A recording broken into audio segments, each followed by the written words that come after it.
Hi అండి. Welcome back to అను వెంటేల్స్. మా వియాన్‌కైతే ఈ మధ్య ఫుడ్ తినిపియడం చాలా కష్టమైతుంది. అందుకే అన్నం పెట్టేటప్పుడైతే ఖచ్చితంగా బయట తీసుకొని వెళ్తున్నా నేనైతే. అక్కడ అందరు పిల్లలు ఆడుకుంటా ఉంటే వాళ్ళని చూస్తూ వాళ్ళతో ఆడుకుంటూ ఉంటే తినిపిస్తా నేనైతే. ఎండాకాలం కాబట్టి కంపల్సరీగా కూలర్ ఉండాల్సిందే. అందుకే కూలర్‌లో వాటర్ నింపి వానికి స్నానం చేపిచ్చి మంచిగా పడుకోబెడతా. 2, 2:30 గంటలు మంచిగా పడుకుంటాడు వాడైతే. ఈవినింగ్ 5 వరకైతే ఇంట్లోనే ఆడుకుంటాడు. ఈవినింగ్ కూడా కొద్దిసేపు మా ఇంటి చుట్టుపక్కల ఉన్న పిల్లలతో ఆడుకుంటాడు కొద్దిసేపు అయితే. రోజుల బట్టి చూసి చూసి ఇప్పుడైతే వాళ్ళ మీద అరుస్తున్నాడు వియాన్ అయితే.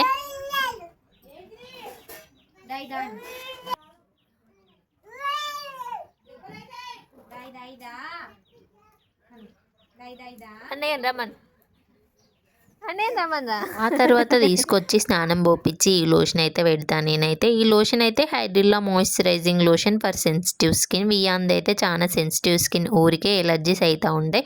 ఈ లోషన్ అయితే సెన్సిటివ్ స్కిన్ వాళ్ళకి బెస్ట్ అని డాక్టర్ రికమెండ్ చేసి ఉండే, అందుకే వాడు